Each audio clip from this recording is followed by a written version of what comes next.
let's make lemonade. Okay. Let's go to work. Stop sucking! That's the signal! God. Go, go, go, go, Drop go! it! Fence! It's beautiful!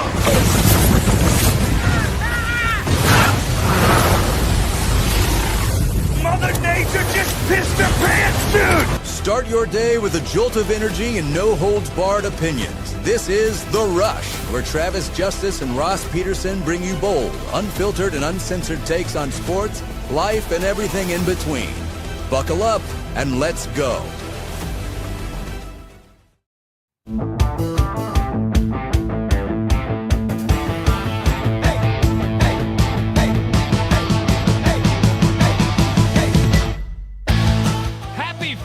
Everybody, welcome to the Rush Radio Show, powered by Willis Automotive. Good to have you along. What a fast week, getting ready for a busy weekend. If you're listening on the audio stream at the Rush Radio app, on the Google Play Store, or online at therushradio.com, thank you for tuning in. If you're watching on YouTube, hit that subscribe button. It's very simple. Like this video, leave a comment if you want. Follow us on X at Rush Mornings, like our Facebook page, and, of course, follow us on Instagram, because we are social beings. That's what we are. We are social beings. You see my social media post last night, Ross? I had Arlo in a nice little position, and I said, hey, listen to The Rush tomorrow. And I introduced everybody to Arlo. What do you mean you had Arlo in a nice little position last night?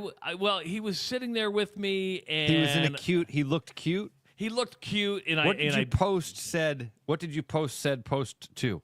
I said, Arlo says, listen to the Rush Radio Show tomorrow morning. And then this was on Facebook? This was on, it was on Facebook. It was on Twitter. I obviously, you don't live on the social media channels because you had no idea that I did it.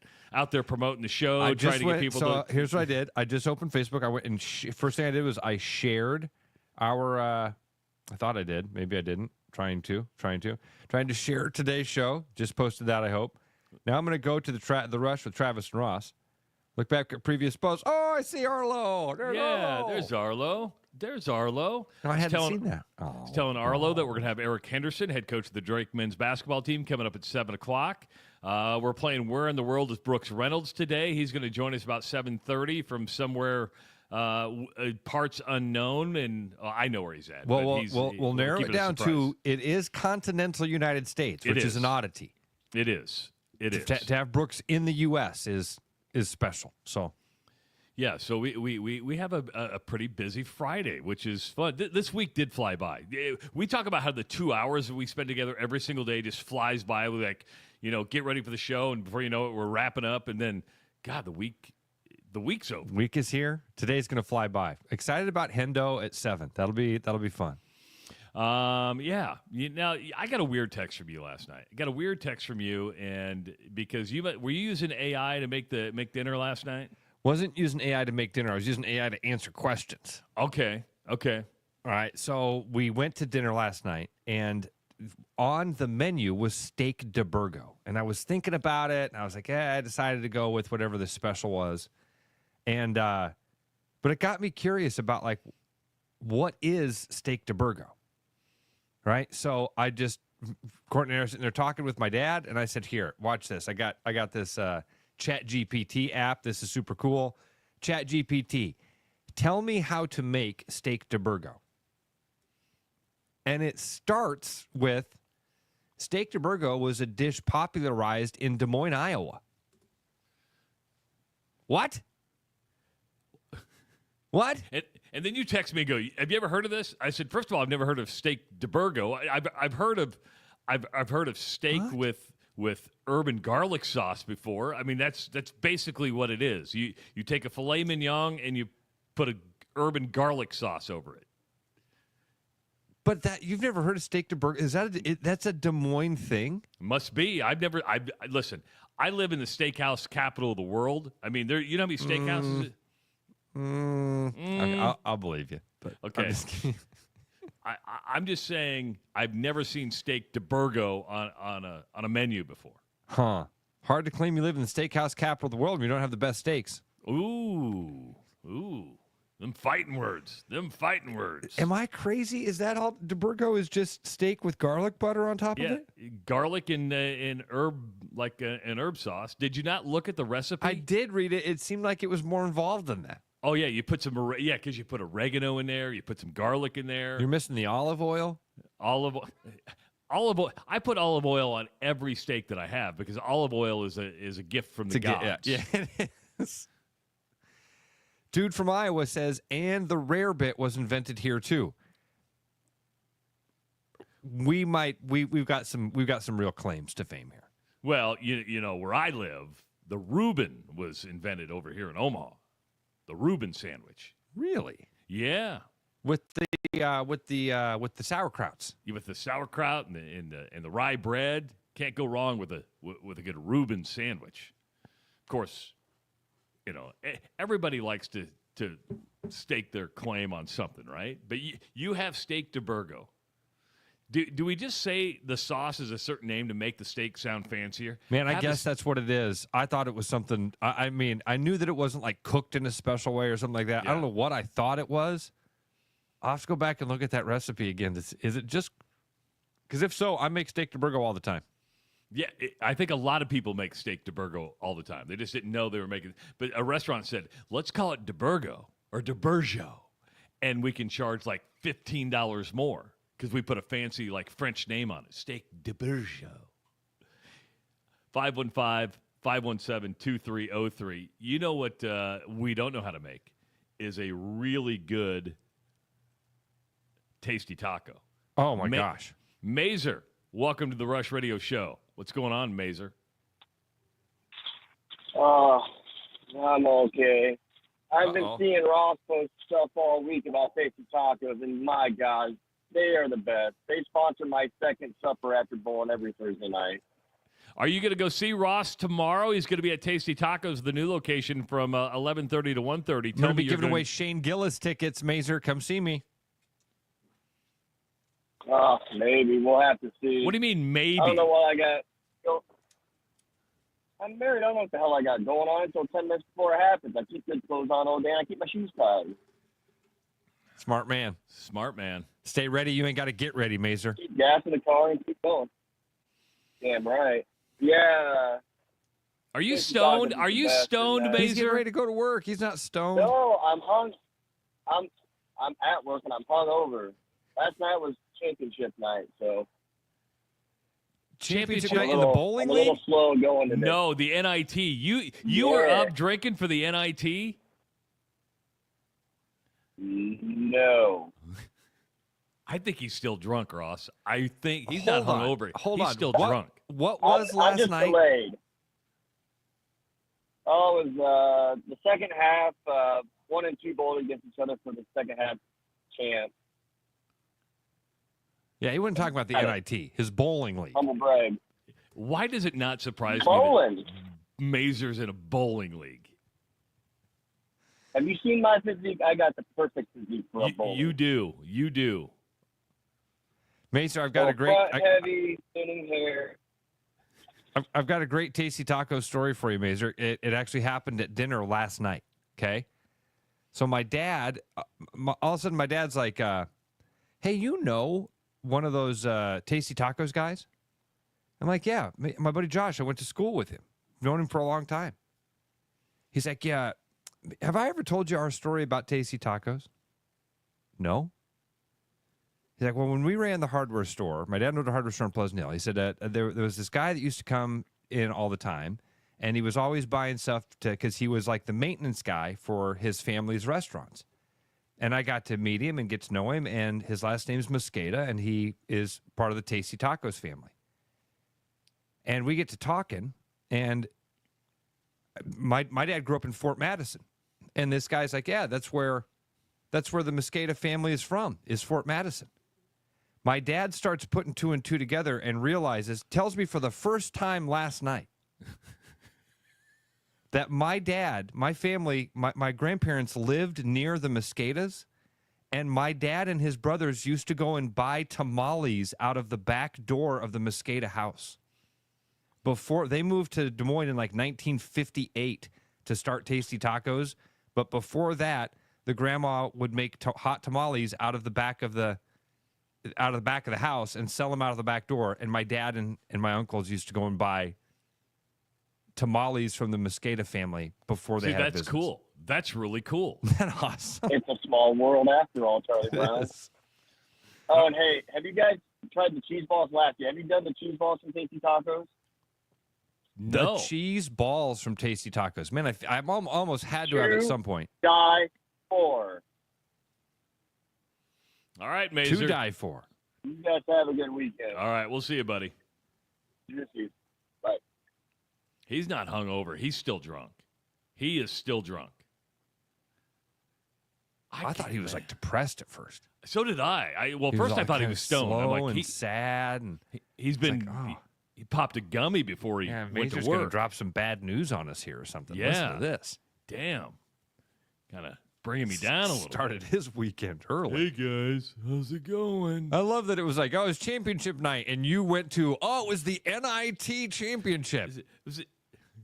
No, that wasn't it. The NIT. You weren't glued to that exciting finish, that overtime game in the NIT last night, Ross. Just like I couldn't tell you that it was opening day. I don't even know who was in the I don't even know who played. Chattanooga. Beat UC Irvine 85-84. It was in overtime, and UC Irvine missed a bunny with no time left. As time expired, missed a 1-foot layup. I mean, it was an exciting finish to the game, but I'm kind of with you. I don't know if anybody saw it because nobody's paying attention to the NIT unless you're a Chattanooga or a UC Irvine fan, or if you're a gambler and just have money on the game. Yeah, there you go. I mean, zero interest in that. Zero interest. Do you have any interest in the Crown basketball tournament that's going on in Las Vegas? None. Nope. That's understandable too. So I mean, all these in a little way, basketball if I wanted tournaments. to be super cynical, they're all just, exhibitions. But these are truly exhibitions. They're playing for 70th place. What are we doing? What are we doing? Well, and the NIT has taken such a backseat to the Crown because the better teams went to the Crown, which was that 5-day tournament in Las Vegas where they just probably offered more money. It's put on by Fox Sports. You're down to the Final Four now. I would be interested, for people that actually cared, I would be interested to know which one they were actually following more. Did the Crown do what they were hoping to do, which was basically knock the NIT off of that, which it sounds like they probably did. Yeah. Knock them off of that kind of second tier. Yeah, it's the Crown now, then the NIT, and I think the CIT and the CBI is still going, but you're like, God, who even knew? Why don't we just... I think it's just an invitation to keep playing basketball so you don't have to, call it a season. But somebody's making money somewhere. It's not... yeah, you nailed it there. It's not about them keeping playing basketball. This is not the coaches and the players going, we need more hoop. We need more hoop. That's not what this was about. The sad thing is, if you think about it, the bowl games are now turning into this. Right? Yes, the bowl games have been this. The bowl games have been this for a while. Ever since the college football playoff started, if you're not in that college football playoff, it shined the light on the fact that these are exhibitions designed to make money for everybody. That's what the bowl games are. It's a reward for the players. Shut up. Shut up. No, I'm sure they like traveling. I'm sure they do. I'm sure they do. That's the selling of it. They're selling it to you when they say, great reward for our guys for a hard season's work. Oh, so you guys are just paying for this out of your pocket? This is like the pizza party that you do for the team at the end, right? Oh, no. No, you guys are making millions of dollars on this event. So let's call it what it is. We just wanted more hoop. We just wanted to get the guys out there, roll the balls out one more time, put the unis on. They've worked so hard. They've earned this. They deserve they deserve one it. final. You keep telling us we can't play one final game? In Las Vegas? Well, the cool thing about the Crown, if you're a player, right, is that, the NIT, You got home games, away games, Yeah. and you end up in Indianapolis. The Crown, you get to spend like a whole week in Vegas. You're like, okay, we can do that. Yeah. Yeah. I've been to Vegas many times. I love Vegas. We're sending 18-year-olds that aren't supposed to gamble to Vegas? There's other things to do, Ross. You can know. walk by I the love Bellagio Vegas. and watch the fountains. I don't gamble. I hope they had a wonderful time at Absinthe. Today, guys, who wants to take the bus up to Hoover Dam? I would. I love Hoover Dam. Hope they get a round in at Rio Seco. Hope they have a wonderful time. Don't sell it to me as something else. Yeah, we just wanted to get the boys together one more time. Put on the shorts, slap each other's backsides, for good old time's sake. Really, what's happening with all that money? What money? What money? Oh, the truckloads. Yeah. Yeah. We forgot about the truckloads of money that are happening with this, too. Yeah, if you don't mind, we'll cash those checks, too. But it's all for the kids. Bill Fennelly, what part of this is about academics anymore? None. Now, he did say, because I went back and watched the interview, he did say, a lot of females in the women's basketball world want to graduate college. Absolutely. Right? Yes. And they want to go to a school that fits into their desires. Yeah. But more and more in the transfer portal, it and is the about Crown money. is not about, we're taking them out to San Diego because it's a bunch of marine biology majors that want to learn. It's about the money. Everything's about money. You don't do something if it's not about money. These things are more flying in the face of it. The Crown tournament is flying in the face of it. You weren't one of the 68 teams invited to go play in the big tournament. Yeah, the reason the NIT stuck around so long, because the NIT was around before the NCAA tournament. I mean, that's used to be. Yeah. So that was actually keeping a tradition alive. The Crown was, and listen, I want to be clear. I don't fault people for making money. No. And I don't fault people. If you want to go gamble on the games and that's part of your enjoyment and you watched last night, good on you. That's great. I'm not partaking in that. I'm in no way am I going to. I probably am because I'm paying my Hulu bill and you know what I mean? I'm participating in some way without even knowing about it. I mean, we would partake in it if Iowa or Iowa State was playing in it. Yeah. We'd watch it. Absolutely. So it's really kind of made more for fans than maybe anything else. But next year, if Ben McCollum is in the Crown tournament, I'll be watching that team. Oh, Ross, the expectations are much higher than that. They are. They are. I totally agree with that. Didn't say I'd be happy about watching them in the Crown. I said I'd be watching the Hawkeyes, and we'd be talking about the loss to Chattanooga or whatever. Don't tell me they're going to lose to Chattanooga. Chattanooga won the NIT because UC Irvine missed a bunny. I felt sorry for the guy. I really did. Now I want to go see it. I didn't even see this. I mean, we're talking, Ross, the easiest layup. The pressure was he knew how much time was on the clock, and I think he was trying to get it off before the horn sound. But when you see how close he is to the basket and the shot that just goes up and you're like, you see the agony on his face as it just bounces off the rim, realizing he was a foot away, simple bank shot. It is, you know how you start a game of horse? Oh. Ross just saw it. I mean, that poor guy. That's the first shot in a game of horse, right? You're my I'll just heart start breaks for that young man. My heart breaks for that young man. Down by a point, he gets the ball uncontested under the rim. Has to go up and drop it in. He's a foot away from the basket. Some would consider it the easiest shot in basketball. I don't know.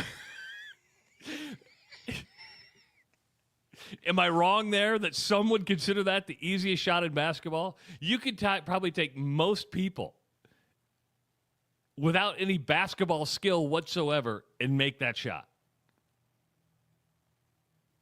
Oh, and now they're just showing it, the instant replay over and over. That young man, dude, he is going to wake up at 45 and have that shot bouncing off that rim. Yeah, because he's playing at UC Irvine, so he's going to go have to get a real career. He'll be sitting in the insurance agency at age 45. Hey. What happened? Somebody Nothing. walks in. I played at UC Irvine. You did? Then somebody goes and Googles him. Oh, you missed the shot.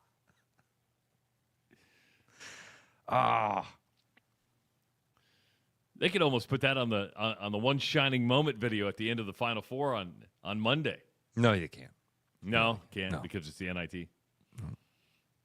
That's the thrill of victory. Okay, That's the agony of defeat. Is why because Wide World of Sports still isn't on TV, is it? I mean, there is no more. No, Wide I don't. World I of haven't heard Sports. that in a long time. Yeah, but that would be the agony of defeat, not the thrill of victory. The agony, and the look on his face is just. His teammates come over right away and lift him up, grab him, but damn, that's as bunny as bunnies can be. Do you think? And the teammates, you're right. The teammates are very good at running over there and consoling him. How long till the realization sets in and the teammates get in a room by themselves and they're really pissed? I mean, I don't know. I guess that just depends on each individual and how they react to that stuff and handle it, right? There's going to be somebody in that locker room that's like, you suck, right? You know you missed the easiest shot in basketball. There's not an easier shot. Next time we play horse, you start with H. Coach is like, I guess we got to do layup drills. Had you all practice free throws, I guess we got to do layup drills now. There's a reason we do layup drills to start, the warm-ups. I mean, think about it. Every team comes out for warm-ups. What's the first thing you do? Yep. You shoot layups. That my heart breaks for him. Yeah. That's a Scott Norwood moment. Oh, wide right. Yeah. That's a Scott Norwood, yeah, but the guy's got his job is to make that basket. His job is to make that kick. That's the only thing the Buffalo Bills paid the guy for, was to sit out there and wait and make that kick. UC Irvine. The only thing we gave that kid an education to make that basket. He's a foot from it. Oh. You had one job. Corey used the back. He doesn't use the backboard. And the other one, when you watch the video, for folks that haven't seen it, watch the kid from UC Irvine who gets burned on or from Chattanooga who gets burned on defense. He doesn't have. That would have been another guy. If he would have made the shot, we would have probably watched that video and said, "Oh, that poor kid from Chattanooga." Now, to defend the guy from Chattanooga, he was guarding a guy that's 7'1". So the play was drawn up perfectly. You get it to your 7'1" center, who Top then, of the key. They come to double him. He just dumps the pass down underneath. 1 second left. Guy catches the ball under the rim all by himself, goes up, misses.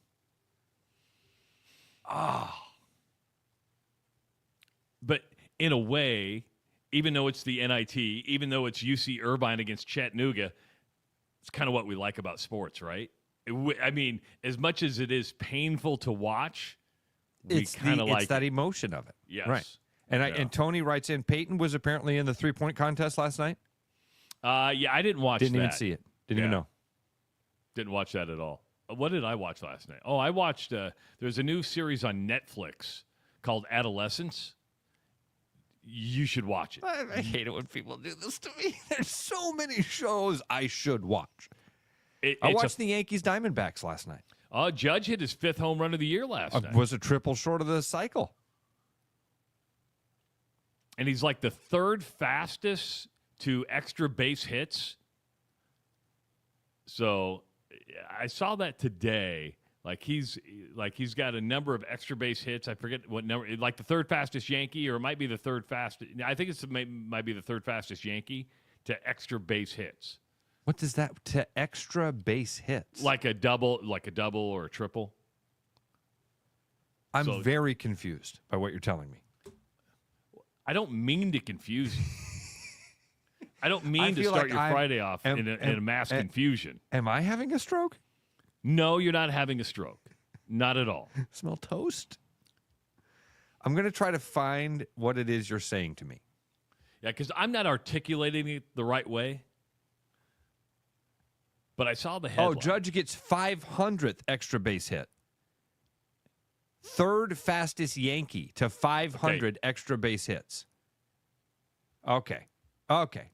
Third fastest Yankee to extra base hits, to 500 extra base hits. But if you think about the number of Yankees who have been really good at the plate, that's a pretty good stat. Do you want to know who the two are that beat him? Let me guess. I'm just going to guess. Babe I'll Ruth. give you a hint. They're two Hall of Famers. Babe Ruth. No.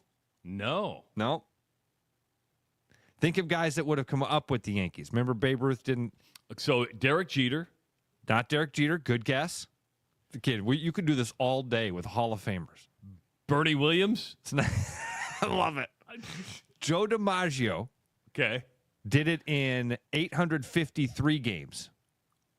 Lou Gehrig did it in 869. So he's third behind DiMaggio and Gehrig. Two pretty good names to be behind. It's okay. Behind. It's all right. And how many games has Judge played? 999. Okay. Does a home run count as an extra base hit? Yes. Okay. Yeah. Just needed clarification on that. So he has his have come with 320 homers, 175 doubles, and 5 triples. So coming a triple short of the cycle last night, that's pretty rare. 517-2303. That's the number to call. We're here till 8 o'clock today. Drake men's head basketball coach Eric Henderson scheduled to join us at 7 o'clock. Always put scheduled because you never know if something's going to happen, but he's scheduled to join us. It is the Rush Radio Show powered by Willis Automotive at therushladio.com. Spring is here, and so are spring pests. Whether it's birds in your dryer vent, raccoons in your chimney, squirrels in your soffit, ants in your kitchen, or bats in your attic, with over 20 years of experience, Bats and Bugs Pest Solutions can help. Call us today at 515-218-3400 to schedule your inspection and see how Bats and Bugs can help prevent your home from becoming their home. You've dreamed about an absolutely organized garage or closet? See it for yourself at Absolute Garage & Closet's beautiful showroom in Urbandale. See the latest in garage storage, custom closet systems, and epoxy flooring applications up close, and imagine how good it will feel to have your garage, closets, or other spaces absolutely organized. Free consultations, friendly service, and quick project turnarounds, Absolute Garage & Closets is ready to bring peace of mind into your home. Visit Absolute Garage & Closets at 3169 99th Street in Urbandale or at absolutegarage.net. Missing a quality, home-cooked meal? You know, the kind Mom used to make? Lucky for you, we found her recipe book. Welcome to the High Life. Welcome to the Champagne of Bars. With over 260 beers on tap, El Bait Shop isn't just another craft beer bar. It's the best. Beer lovers know El Bait Shop, 200 Southwest 2nd, Des Moines. When it comes to mortgages, no one is more trusted than Gary Presnall at Northwest Bank in Des Moines, Iowa's top mortgage banker for the past 5 years. Call Gary at 515-975-6767 or find his profile at nw.bank. You know, Brian, at Central City, we really do have the best selection around. I know. High quality stuff you can't find anywhere else. Whistle Pig Plantation Rum. Yeah, and over 150 of the best scotches on earth. And a ton of bitters, mixers, and more. You know what we are? High class. Definitely high class, yeah. Make way for the natty. Okay, maybe medium class. Central City Liquor is home of the 10% cash coupon. And the Wooden Nickel program. My name is Corey Allen, and I'm a recon tech at Willis Automotive. Worked here for about a year and 3 months. Was an express tech before this. I was in the automotive field before I came here. Needed a different change of pace from, the management and everything. And someone who already works here, who liked how everything was ran, told me about it, told me that there was a spot open, and told me to give it a shot, and I've liked it ever since. A lot of good people that work here. Everyone's willing to share their knowledge. Yeah, I would say that's about it. If you have a pest problem with over 20 years of experience, Bats and Bugs Pest Solutions is Central Iowa's local expert in fast, effective, eco-friendly pest solutions at a fair price for your home or business. Call us today at 515-218-3400.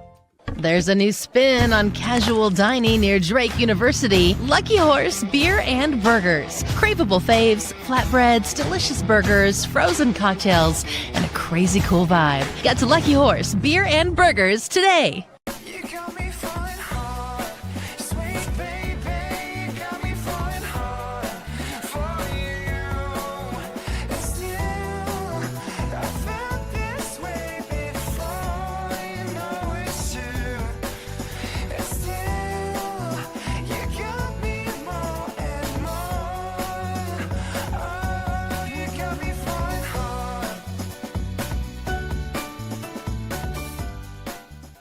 The best bread is made from scratch, freshly baked with locally sourced ingredients and love. At Big Sky Bakery, we take great pride in our delicious products. We know you'll enjoy them almost as much as we enjoy baking them. Find us at the downtown Des Moines Farmers Market every Saturday.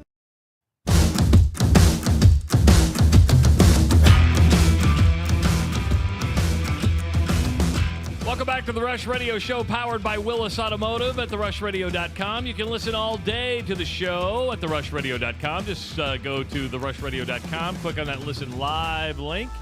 You can also find the podcast edition of the show wherever you download your podcasts. I'm Travis Justice. He's Ross Peterson. We're here till 8 o'clock today. Coming up at 7 o'clock, Eric Henderson, head coach of the Drake men's basketball team, new head coach, who will have his introductory news conference, I believe, on Monday. New head coach who hasn't been introduced, but we all know has taken the job. And, that guy. Yeah. And then Brooks Reynolds, of course, friend of the show for a long time, the unofficial mayor of Des Moines, maybe, and also world traveler. Listen, I don't like mayor of Des Moines because that's an official title that somebody has, and that person's a friend of mine named Connie Bozen. So how about I said unofficial? Homecoming king, I think is the right way to put it. I always love the way Andy Fales said that. That if Des Moines had a homecoming king, it would be Brooks Reynolds. I mean, homecoming king is essentially a popularity contest, right? Like, I believe so. Who do we all want to hang out with? Who's the guy that we all wish that we were, on Friday night we were chilling with? Well, now that he's not drinking anymore, I don't know if I want to hang out with him. He's still.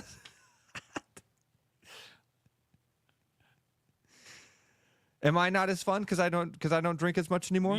No, you're not fun at all.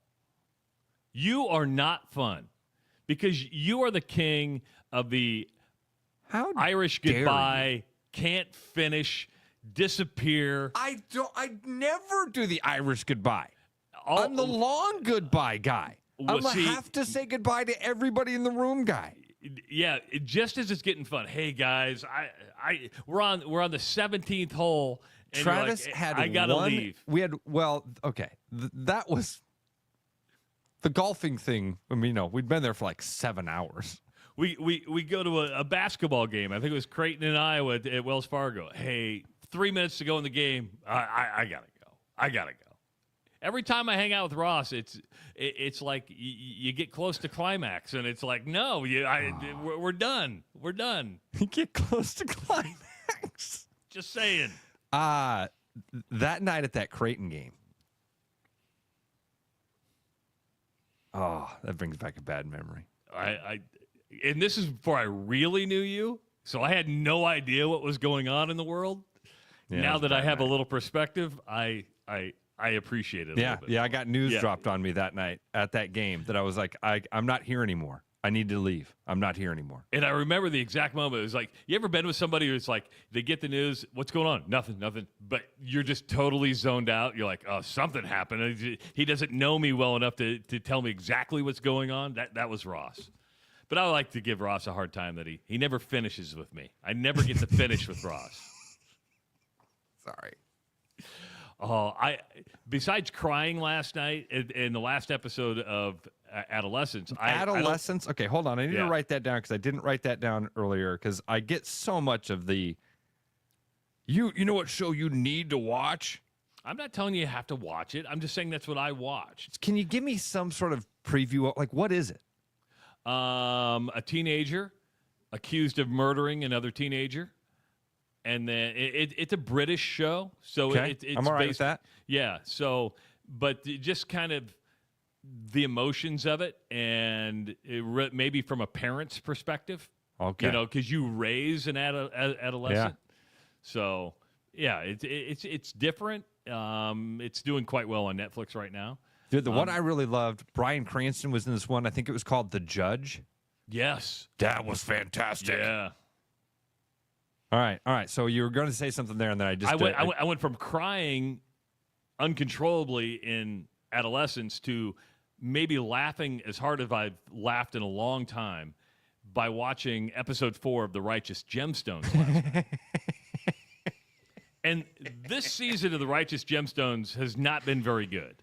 I mean, it's, you know, like a lot of the stuff he produces, you get to like the last season and you're like, oh my God, you just can't write anything. You said he produces. Who is it who are you talking about? Who's in our open, who's the pyromaniac? I forget his name. Oh, Danny McBride. Yeah, Danny McBride. Oh, So I didn't know he produced that. Yes. I knew he was in it. Okay. Yeah, so, you know, he wrote it, you know, and it was just, I laughed at the last scene last night was one of the funniest things I've ever seen. No, I shouldn't say ever seen because that's just recency bias on my part. But you laughed your ass off. I laughed my ass off. Man, that's the thing about that Righteous Gemstones. It misses a lot.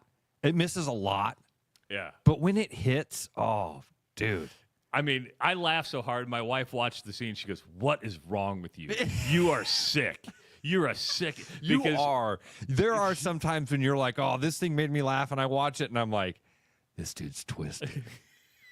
This dude's twisted. This was the last scene last night was a twisted scene, and my wife just looks at me and goes, "What is wrong with you?" I go, "I find this stuff funny because it's stuff you never see on TV." I mean, it even took like HBO to a completely different level. You're like, "Oh my God, I can't believe they just did that." Now wait, I saw a clip. Is this what is it? I see Jason's clip on there. See Jason's comment. I'm not looking at the comments right now. Is it John Goodman? Yes. With the lady from Will and Grace. Yes. And they are in a compromising position. They're in a 69. Yeah, I love the way that you just dive right into it. I was going to soft shoe. That's not where I laughed the hardest. I mean, I was laughing there. It was the next scene where he chases the kids out and how the show ends. And I'm not going to give that one away. All right, but it is just so politically incorrect. The other guy that's in that Uncle Baby Billy. Yeah. Which started last night. That's what Walter Goggins, is that his name? Yeah. And who's mega popular right now because of White Lotus. But Walter Goggins has been in a lot of stuff, and him and Danny McBride do a lot of stuff together. Starts last night with him water skiing naked. So he's just, I mean, the show is wild. His junk's just hanging out. He has no problem about full frontal nudity of men, and he just totally shows it. And you go into the last show, it's the camera going underneath the water ski with his junk right up under it. Can't make this stuff up. Can't make it up. Again, season 4 of Righteous Gemstones has been average, but yeah, that show's missed. I'm with you. I watched it. I liked it, but I don't like the mocking of religion.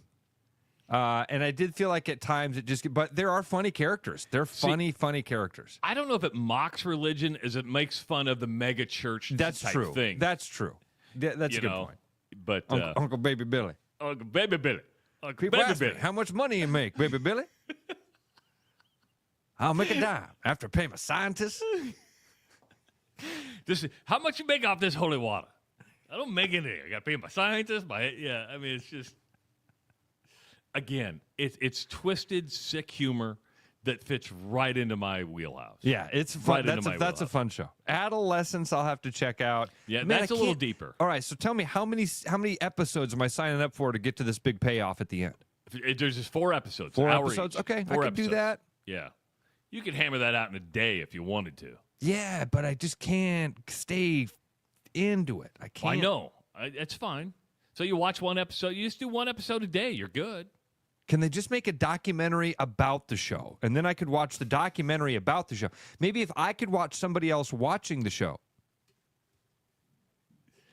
There is, at the end, the making of Adolescence. So there you go. There we go. That's all I need to do then. Yeah. No, I want you to watch the show. Okay. And you may not like it. Bill Blank has already written us this morning and said he was disappointed in it because they did it differently. It was from a different – and he wanted him to dig a little bit deeper, but I don't think they needed to dig any deeper.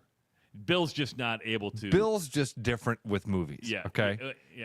I don't know if Bill is capable. Maybe it's because he went to North that he's just not capable. Hey, Hall of Famer. North High Hall of Famer. But I think we're seeing the difference between an East High education and a North High education, and that you're able to elevate it a little bit more.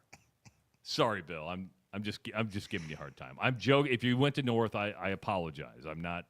The North High Hall of Fame is really cool. Going into North, because they've got it all at eye level, and so you can actually read the people's plaques. There have been some amazing people that have come out of North High School. And Bill Blank. Amazing people, and Bill's got it. Why is Bill clear down on the end of the? He's just all by. Well, we're going to fill in between. It's just going to take a while to get to that level. This is the Hall of Fame. That's our Hall of we like. Yeah, yeah. It's a precipitous slide down the wall. Well, see, Bill, you're so special. We're going to put you down here. And it's going to take years for people Bill's to like, even get yeah, there. special. That's what they called me in school. Special. You're special. I was so smart, they had to give me special education. Bill was in special ed? Yes, he was. No, yes, he was. Ross just said Bill was in special ed. He was not. Bill went home to mom and dad. Guess what? I made Bill would special point out, ed. Bill would point out, you know what I was? I was a varsity athlete. That's what I was. Hell, I was a varsity athlete. That means nothing. Yesterday we started the show and we talked a little bit about lawyers getting involved now that players may be asked to sign contracts with the university. Now that the university, if the house settlement goes through, will be paying players directly from a university fund. There's like a $21 million salary cap. Mickey Joseph, who's the head coach at Grambling State, had like a spring practice news conference yesterday. And this is from the Fox affiliate down in Louisiana, as Mickey Joseph was talking about the transfer portal and the damages it does to a smaller institution like Grambling. He had a player go to Ole Miss, Ross. He had a player go to Wisconsin. And when that happens to like a Grambling State or even a Northern Iowa, or look at South Dakota State that lost its quarterback to Iowa, that has an effect, right? Yes. Listen to what Mickey, I want to get your take here. You haven't heard this, but I want to get your take on what he's saying. We understand. We understand. I think the kids understand if they're here and if they're sophomores and they have a big year and a group of 5 or a Power 5 approach them and they have the finances to pull them out of there and I can't match the finances, then you know what? They're going to go. That's part of it. Coach has been doing it for years. So we shouldn't get mad as coaches when these kids make decisions to take care of their family. Because like I said, I'm going to say it again, Coach has been doing it for years. But I also think there need to be a buyout. If they move up for me and go to Group of 5 and Power 5, I should get kind of a compensation for that, So NCAA, if you're listening to me, I need a buyout. Is he wrong? No. Because now if you're going to sign a financial contract and a university has made a direct financial contribution to somebody, should a Grambling State, should a Northern Iowa be compensated by said university for taking a player? This is where things get complicated. You know, my knee-jerk reaction, I have no problem with this thought, okay? But I don't want there to be any, oh boy, let's think about this, man. I hadn't heard this thing yet. Let's just think about this out loud for a minute, okay? Where you are putting a hurdle in the way of a kid being able to do what he thinks is the best for himself. But that same hurdle exists for these coaches, meaning that the Iowa couldn't just go hire Ben McCollum. They had to be able to do the math of a buyout of Fran McCaffrey, a buyout of Ben McCollum, blah, blah, blah, blah, blah, blah, blah. It's not just as easy as, well, we want this guy. Come party with us now. Should the players... All right, let's start with some just generic questions. Should the players be held to the exact same standard as the coaches? Should the players and coaches, like I've always thought, man, the coaches get to leave whenever they want. And he brought that, but there is a buyout, right? That's what I'm saying. Yes. So let's start with that. Let's start with that question. Should the coaches and the players be held to the exact same standards? Should it be the same process for the coaches as it is for the players? To me, I don't know that. I don't know what my answer is to that. To me, it all depends on if you are really going to sign said players to contracts. Are you signing to 1-year contracts? Are you signing to 2-year contracts? 3-year contracts? If a player agrees to a 3-year contract and you want to leave, well, then there's a buyout. There's a buyout, yeah, and somebody's going to have to pay it. And it doesn't matter if it's you within the money that you've saved from the collective, or if it's the university that pays you the money and then it comes to us, or the university just pays us directly. This bill has to be paid if you decide you're going to leave and go to another university. I like that, Travis, because if it's a 1-year contract and, man, things are going to get muddy. Things are going to get muddy. What then does Grambling want? They obviously, Grambling is going to recruit kids and say, we want to sign you to a 4-year deal. I would. We don't want to sign 1-year deals because we know you're gone. And we want to get something back from this. And he framed it perfectly, right? He goes, I don't have a problem with somebody leaving. If they can better their financial situation, if they can go to a group of 5 or Power 5, I understand it. But you got to understand the damage you're doing to me. And that we're the ones who found him originally. We're the ones who developed him to be good enough to move up. We made a financial investment. Which is all true. Yes. All that's true, and I like that. Again, my knee-jerk reaction to what he says is yes. And yes, the little school should get something back for that player that the big school is coming in and stealing. And the difference where we are today as we were 5 years ago is, and where we didn't care so much about guys leaving, is that there was no financial transaction taking place. Like the universities were making a boatload of money, kids were getting nothing. Now kids are getting something, and it is a life lesson. If I'm a university, if I'm Iowa or Iowa State, I would at least want to try to sign kids to a 2-year deal, if not a 3-year deal, and say, hey, this is a binding contract. If you want out of it, we'll let you out of it, but somebody's got to pay. That Travis, could be this you. is a part of those contracts I had not even considered about the transfer thing. I think you probably nailed it there. It all depends on the length of that contract between the player and the school. Because a scholarship, as we've always been told, is essentially a 1-year commitment. That was before money. And then, man, are these dollar values determined at that time? I mean, like when a high school kid's being recruited by Grambling, are they going to have to decide on a buyout at that time? Or is the buyout you'd have to. You can't hold a kid hostage by saying, all right, well, when a team comes, then we'll discuss a buyout. Well, that's not fair. No, because I think then you they have can to hold write you hostage. Then they can say, yeah, it's $7 million if you want Travis Justice. I think you have to write it into the contract. I mean, most coaches have a buyout written into their contract. Yeah, but what I'm saying is that's really hard to negotiate up front on a recruit. That's hard enough to negotiate, as Brian Harden was talking about. That's hard enough to negotiate on a coach who you've got a pretty good idea on what his framework of success is going to be. What's the threshold? True. What's the ceiling? You kind of have an idea of what that looks like. Man. I do think there should be something for these teams that do exactly what you talked about. Recruited a kid, brought a kid in, invested in him, gave him the opportunity to thrive. And now a Georgia comes knocking and says, hey, we want you to come play for us. It should not be millions of dollars. It shouldn't be millions of dollars. The university that recruited the kid and did all that stuff, they got something out of it. They got all of that production for that year. There's no guarantee when you recruit a kid that he's going to stick around for 4 years. Well, let's look at it in today's business world, right?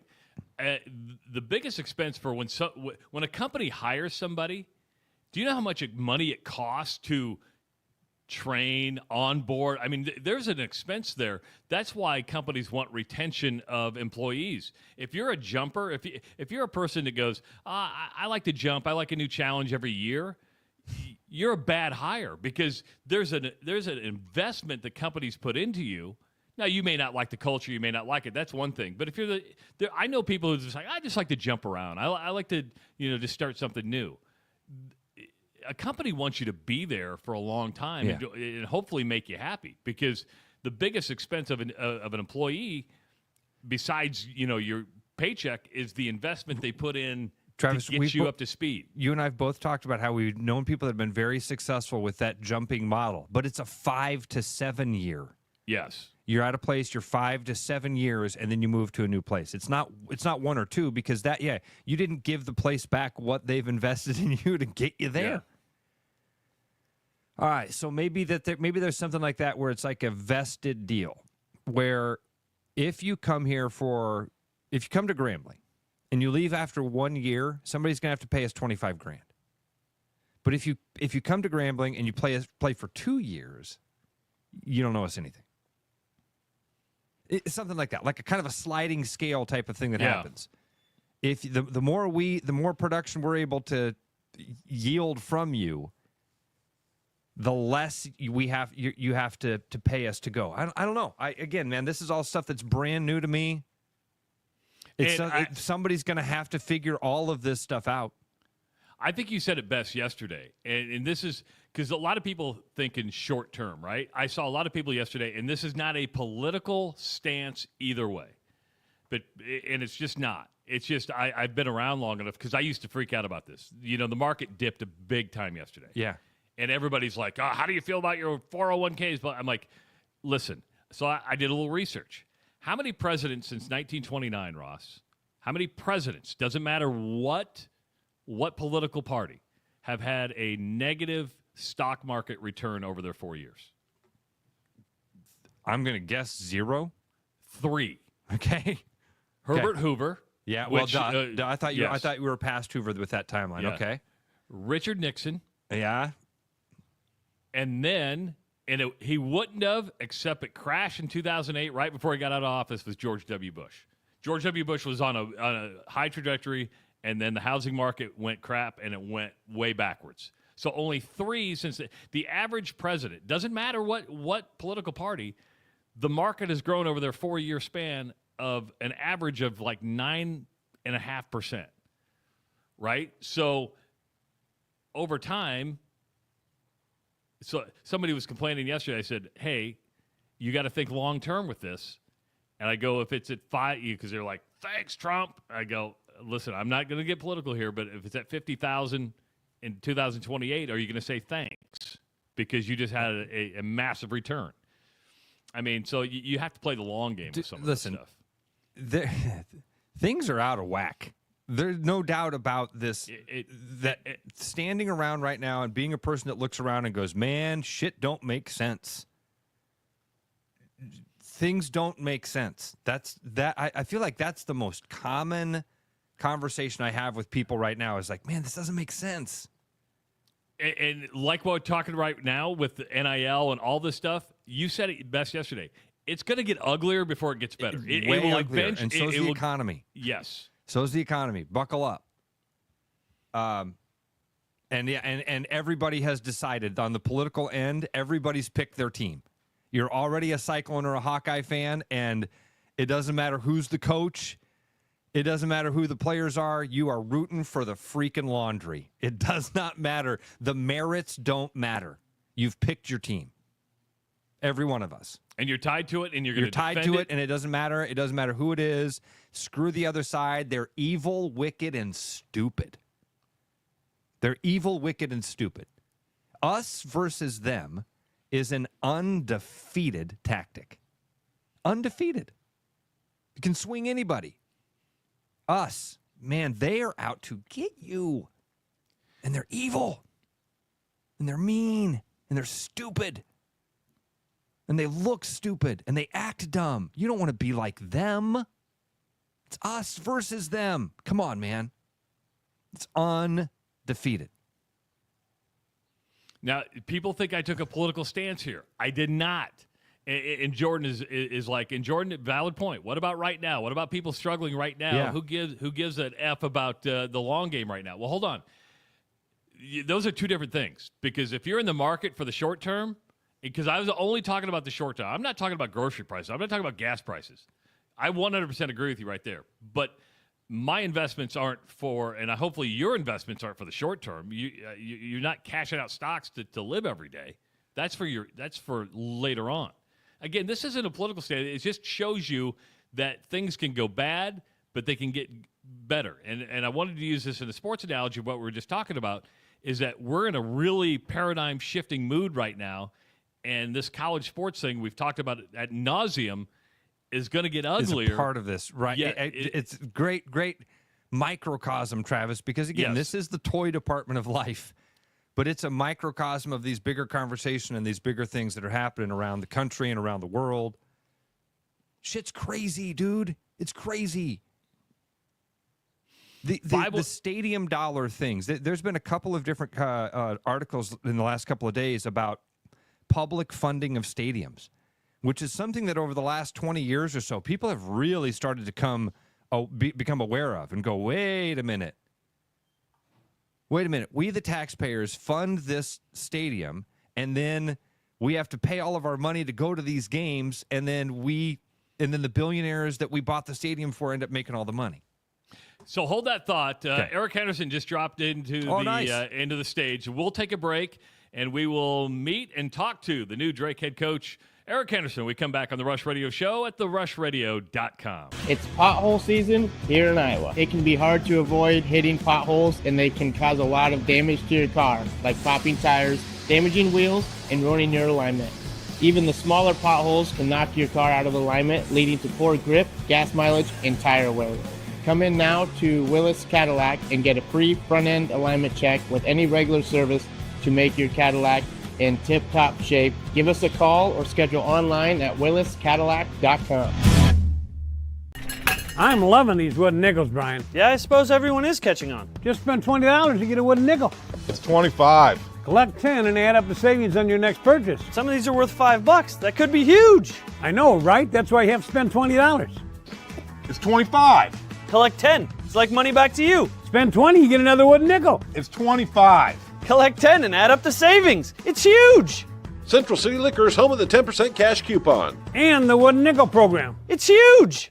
If you have a pest problem with over 20 years of experience, Bats and Bugs Pest Solutions is Central Iowa's local expert in fast, effective, eco-friendly pest solutions at a fair price for your home or business. Call us today at 515-218-3400. Believe it or not, spring is coming. When it does, be absolutely organized with custom garage or closet systems from Absolute Garage and Closets. Turn a winter mess into a spring success at our showroom in Urbandale or visit absolutegarage.net. With over 260 beers on tap, El Bait Shop isn't just another craft beer bar. It's the best. Beer lovers know El Bait Shop, 200 Southwest 2nd, Des Moines. There's a new spin on casual dining near Drake University. Lucky Horse Beer and Burgers. Craveable faves, flatbreads, delicious burgers, frozen cocktails, and a crazy cool vibe. Get to Lucky Horse Beer and Burgers today.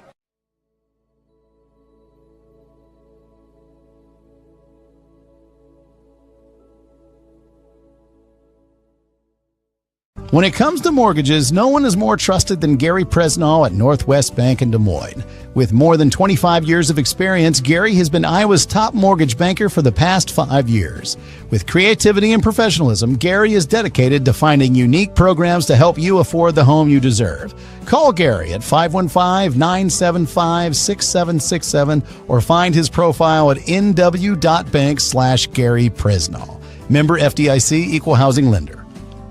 For the month of April at Willis Chevrolet, we have the Fresh Start Tire event going on. If you buy 3 tires, you get the 4th tire for $1. Our technicians can check your tire tread depth, condition, and wear of your tires. Come in and see us today or schedule online at willischevy.com. The best bread is made from scratch, freshly baked with locally sourced ingredients and love. At Big Sky Bakery, we take great pride in our delicious products. We know you'll enjoy them almost as much as we enjoy baking them. Find us at the downtown Des Moines Farmers Market every Saturday.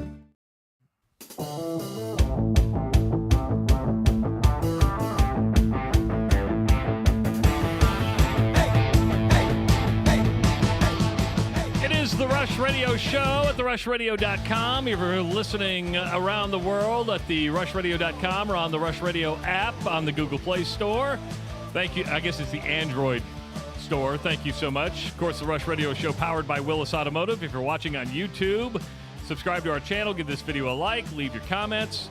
Also follow us on X, Facebook, and Instagram. Ross, you ready to meet somebody new? You ready to meet somebody new? I always love meeting new people. You know that. So do I. Yeah. I like to meet them in a bar first, not a video chat, but you know what? You take what you can get. You take what you can get. Let's welcome in the new head coach of the Drake men's basketball team, Eric Henderson. Are you in a hotel or are you in Brookings? I actually got back to Brookings, but we'll get to that lucky horse pretty soon, and we'll have a brewski together. I can like guarantee you that, fellas. Like that a lot. Have you slept over the last week and a half?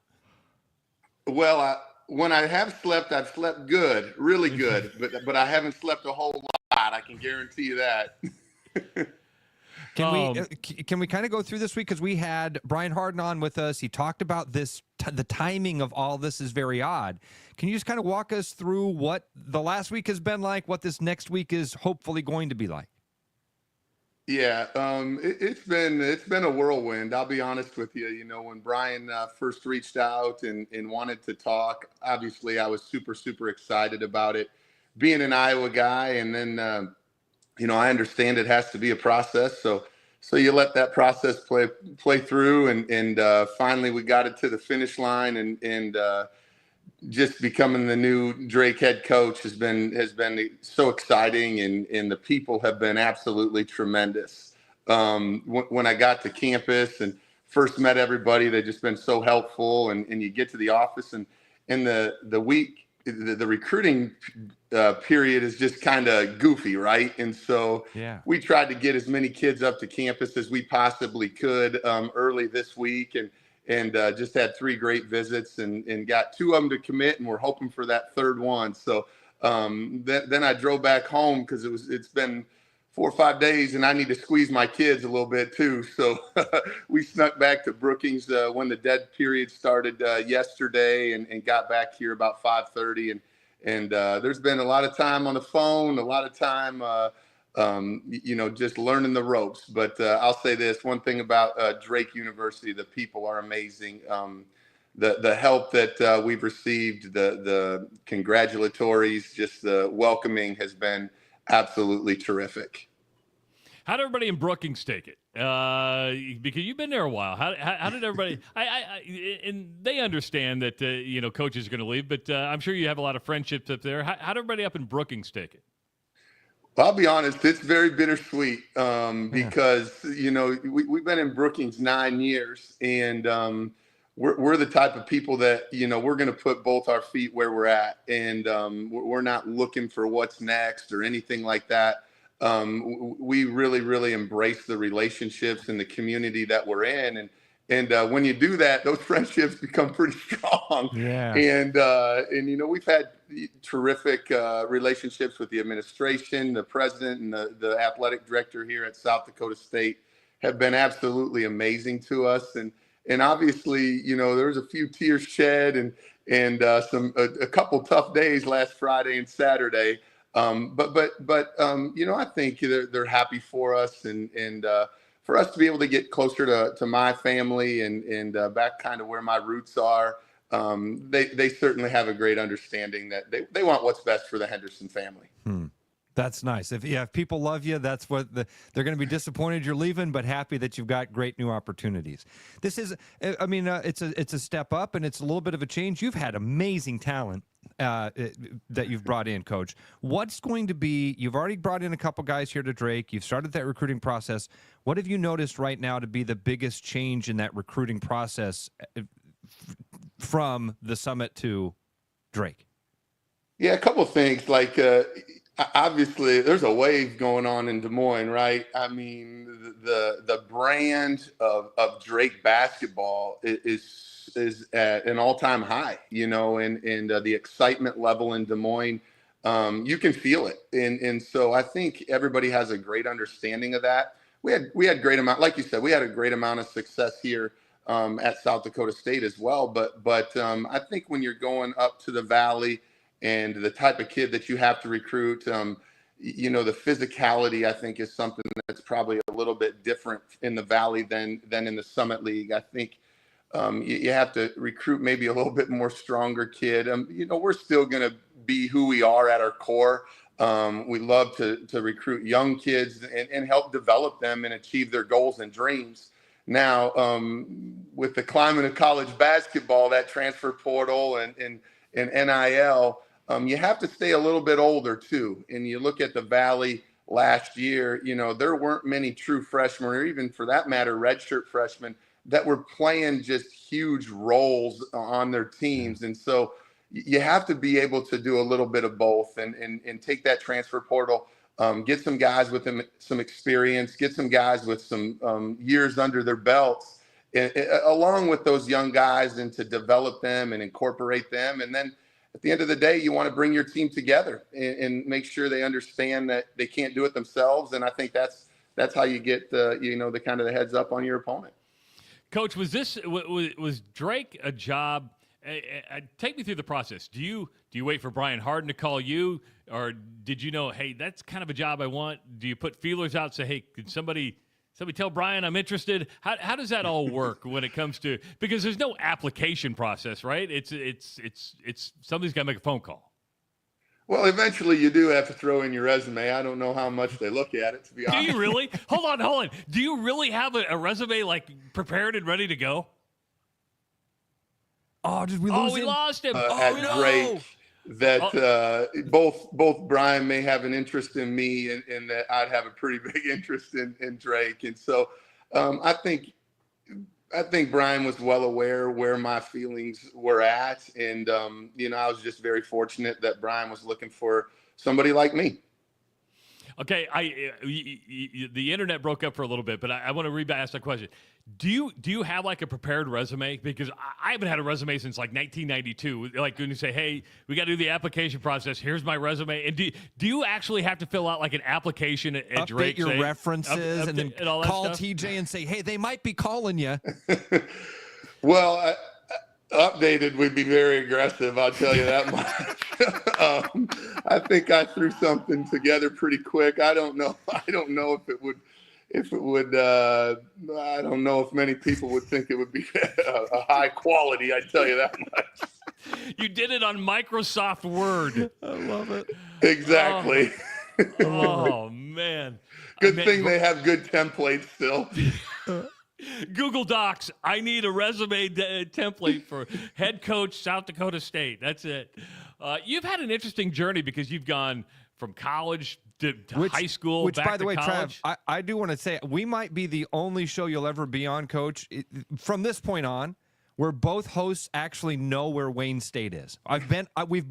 Travis, I've been on the campus. Have you been on the campus?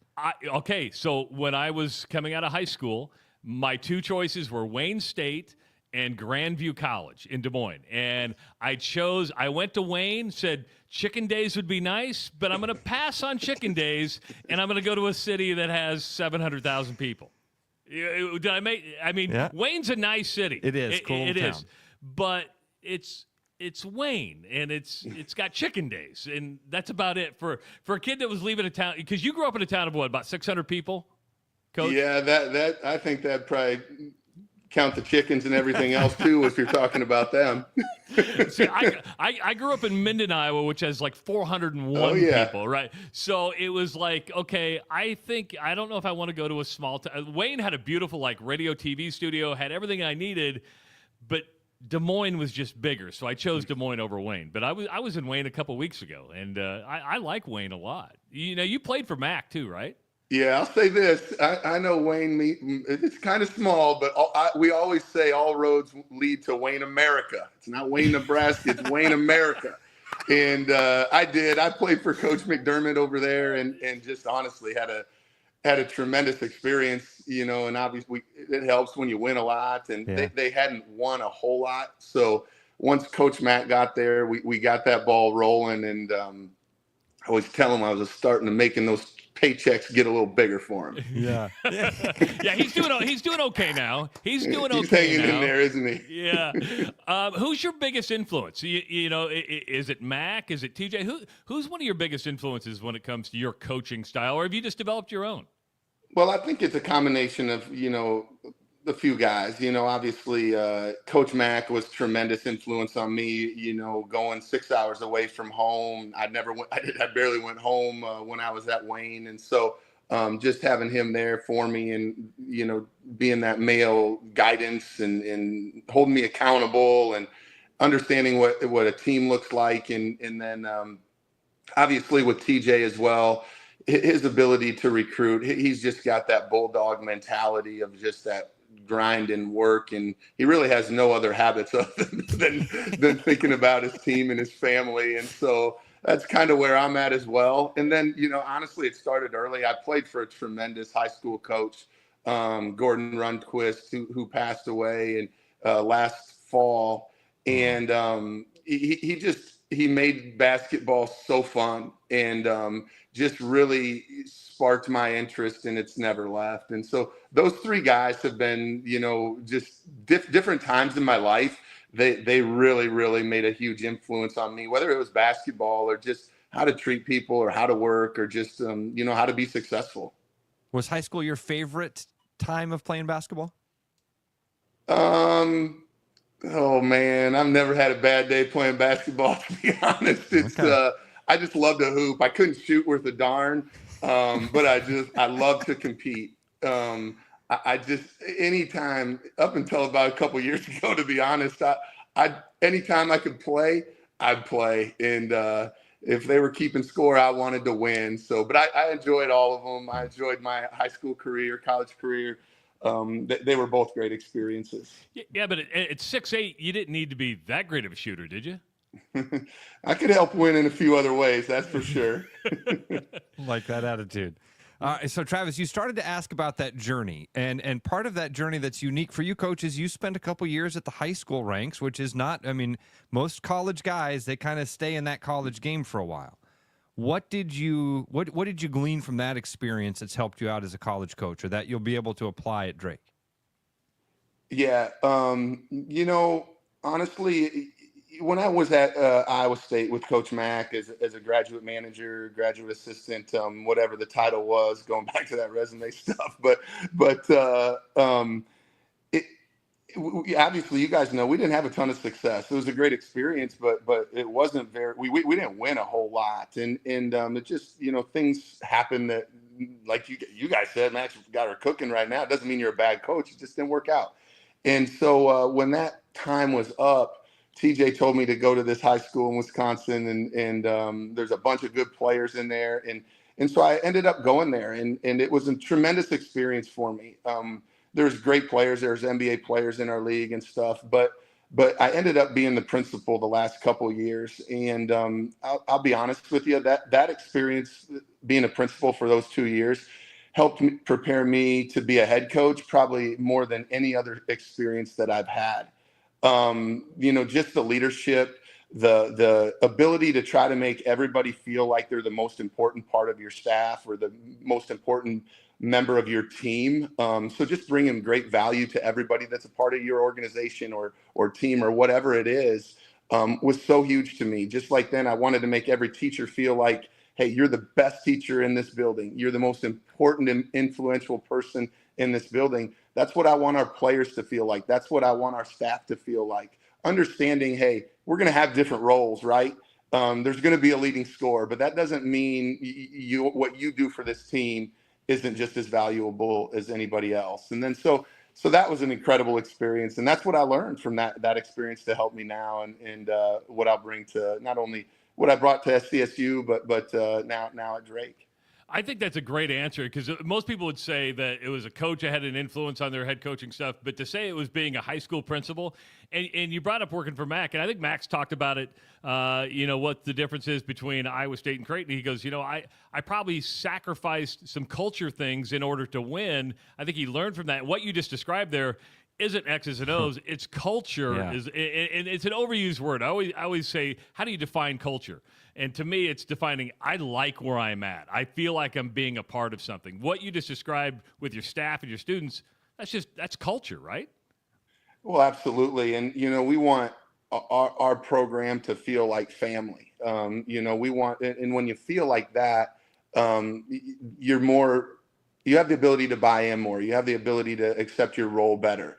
And that's why we've always, done it that way, and really embraced the community that we've lived in. And we want Des Moines and in that area to feel like they're a part of our team, and they can understand and have a great relationships with our players, with our staff. And when you have that feeling and you have that culture, like you're talking about, everybody feels value, everybody feels bought in. And when they do that, you're working harder, you're feeling better, you're more confident. And when it's just all about connectivity and making our team connect and fit together.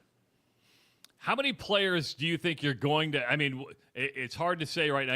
Another one went in the transfer portal yesterday, I believe it was. How many players do you think you're going to have to bring in for this next season? Is it a complete roster overhaul? Is it going to be what's the number you think you're going to have to bring in? Yeah, I think we'll have a couple guys that redshirted and one guy that was injured last year back, so they'll have an understanding of the surroundings probably a little bit. It'll probably be a little bit different feel for me under me than it was for Ben, right? That's what everybody has that, so that's cool. But I think the rest of the guys that have eligibility left, I think they're all going to Iowa, which is totally understandable, right? They have a great trust and a great relationship with Coach McCollum, and you just want these guys to be happy. You don't want to beg and want somebody to be here that doesn't want to be here. And so be thankful for the experiences that they had at Drake and the excitement that they brought to our community, right? But then you wish them well and hope that they can continue and do that, in Iowa City for Ben. And then, if they want to get on the schedule and they want to play, that'd be fun too. See, we've been a proponent of that for a long time. Yes, there's no reason Drake should not be playing Iowa and Iowa State on a yearly basis. I get there's a reason. It's just a crappy one. It's a crappy one. It is. They got reasons. They just suck. Yes. From our viewpoint, I certainly agree with you. I can say that. Can we talk about the timeline going forward here? So we're going to have a press conference next week, and it'll officially become official, as official as this feels. Can you just kind of walk us through what's this next week hopefully look like for you? Yeah, so we'll be in Brookings until Sunday morning, my family and I, and then we'll drive over to Des Moines, and then like you said, we'll have the press conference Monday, and that will take up the majority of time that day. It's pretty cool. We're taking some family pictures in some Drake gear and really getting not settled in, but hopefully making our crew feel really, really comfortable there. And then, honestly, a lot of it's recruiting, trying to continue to find guys that fit the way we want to play, fit our character mold that we want to have. And we'll be on the phones, but it's still a dead period until Thursday. So we can't bring anybody to campus until later in the week. But later in the week, we'll probably have another 4 or 5 guys on campus and trying to get them to understand how special it is to be a Bulldog. the timing is what it is, and you can't control it. What's the negatives or positives of this dead period? Yeah, I mean, well, everybody's in it, right? So, just getting here right now, it's not a bad thing for us, honestly, because nobody can really bring kids to campus or go out and meet kids, or so it really gives us a little bit of a breather, to be honest with you. We have a lot going on, and the staff that I'm bringing from South Dakota State and a couple other guys have a lot going on, right? There's change, and change can be hard, especially when you have young families and things like that. So to catch your breath a little bit, and for me to be able to come home and give these guys a big squeeze, that's helpful, right? To make everybody feel a little bit better. Coach, he's too proud, so he won't do it right now. But I'm going to help you out here. So you've got your staff coming over. You got you coming over. You got the dead period. You're going to be looking for a house. Ross, move your head real quick. Oh, yeah. Ross is a licensed realtor. And so if you need a house, nobody if you're knows looking Des Moines for a realtor, better, Coach. Nobody knows but Des Moines better than Ross Peterson right now. So if you need a realtor, he's ready to show you houses. That sounds good. I appreciate Ross. There's so many great communities there. My head's spinning where to put my kids, so I'm going to narrow that down first. It is that honestly probably wears on me more than anything is just making sure I get the best fit for my kids in the school system. There's so many good ones, and so I know I can't go wrong, but there's a lot of things to think about.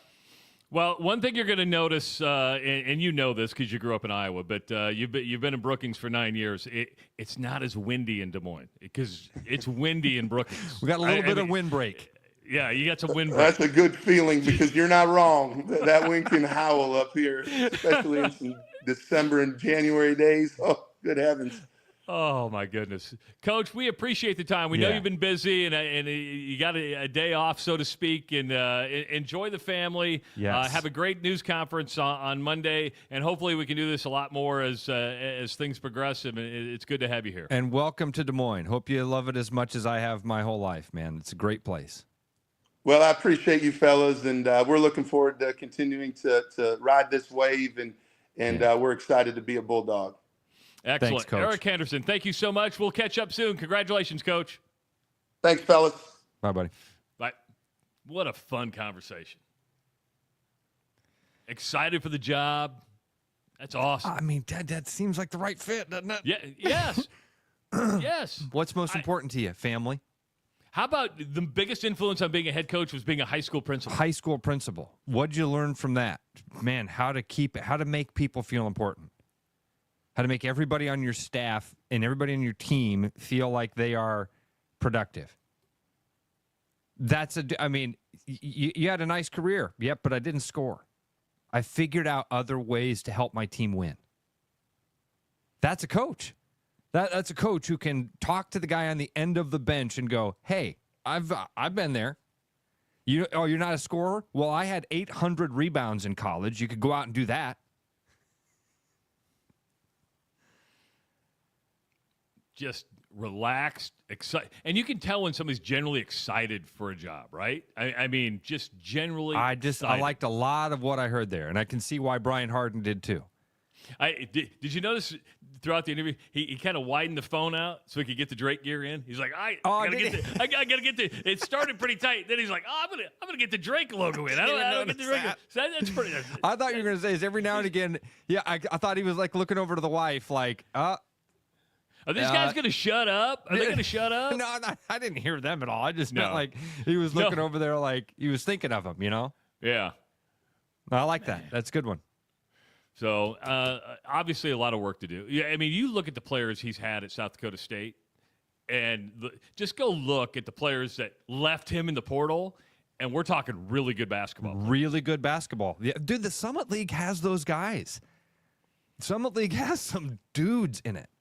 But that's where we're going back to what we were talking about before he came on, is the buyout, right? I mean, you've got really good players. Oh, you're leaving me for more money, not against it. But hey, how about some compensation here? Got to start over.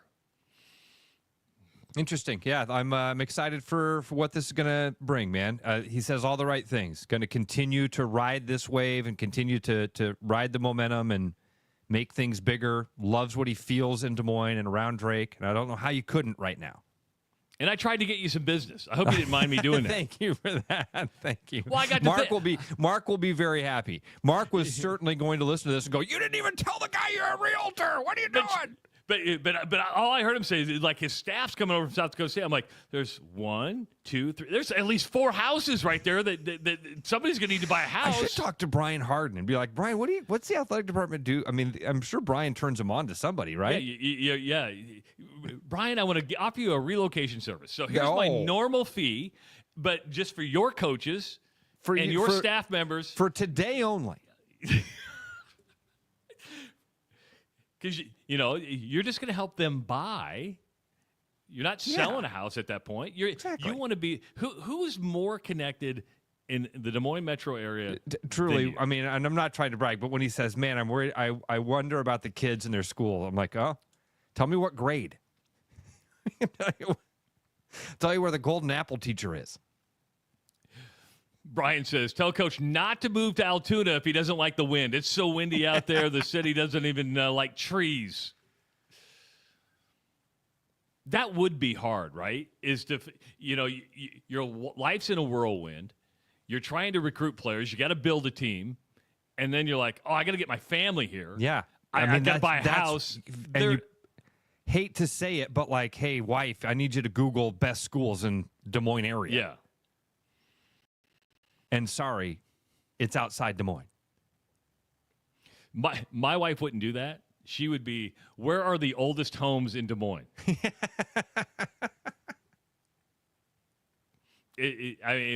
My wife prefers to live in really your old wife would want to neighborhoods. live in Sherman Hill. She would be like, yeah, that's my spot. Yeah. And that's what she'd do. And I'd go, what's the price tag? Oh, you'd be all right there. Okay. Yeah, you'd be all right. You'd be a cash buyer down there, Trav. Oh, I don't know about that. We'll get you talking to Gary Presnall. He can walk you right all the way through it. Did that with a buyer yesterday. We're good to go. I can't afford to move right now. My 15-year mortgage is at 2.75. I'm here for another 8 years for sure. And here's most of the conversations I've had the last couple of years have ended just like that. What's your current rate? 2%. I close my book. All right. You're not moving. Yeah, and you hate to say that as a realtor, right? But you're like, why would you? Yeah. Preston help you out. Trust me. Gary walk you through it all, answer all your questions. 515-517-2303. That's the number to call if you want to participate in the show. When we come back, where in the world is Brooks Reynolds? That's what we're going to play. Where in the world is Brooks Reynolds? We'll find out next on the Rush Radio Show at therushradio.com, powered by Willis Automotive. I'm loving these wooden nickels, Brian. Yeah, I suppose everyone is catching on. Just spend $20 to get a wooden nickel. It's 25. Collect 10 and add up the savings on your next purchase. Some of these are worth $5. That could be huge. I know, right? That's why you have to spend $20. It's 25. Collect 10. It's like money back to you. Spend 20, you get another wooden nickel. It's 25. Collect 10 and add up the savings. It's huge. Central City Liquors, home of the 10% cash coupon. And the wooden nickel program. It's huge. Spring is here, and so are spring pests. Whether it's birds in your dryer vent, raccoons in your chimney, squirrels in your soffit, ants in your kitchen, or bats in your attic, with over 20 years of experience, Bats and Bugs Pest Solutions can help. Call us today at 515-218-3400 to schedule your inspection and see how Bats and Bugs can help prevent your home from becoming their home.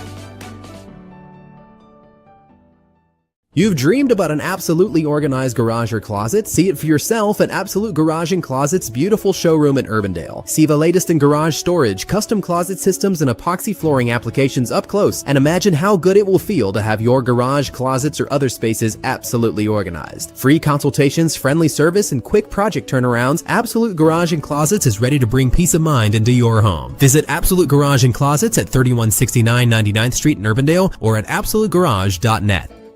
We here at Willis Automotive pride ourselves on providing the utmost in hospitality, treating everyone who walks through our doors like a guest in our home. And during our Friends and Family Sales event, we extend that philosophy to our prices. From our Willis Automotive campus in Clive and each location across the metro, We have over 575 pre-owned vehicles for sale at our special pricing, including 56 vehicles priced under $18,000. Visit our website at willisauto.com or stop into our many locations across the metro and experience the Willis difference today.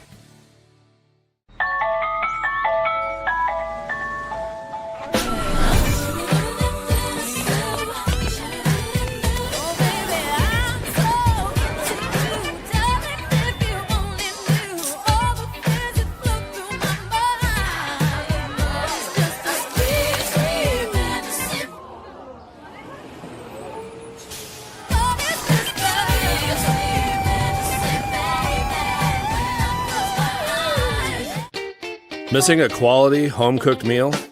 You know, the kind Mom used to make? Lucky for you, we found her recipe book. Welcome to the High Life. Welcome to the Champagne of Bars.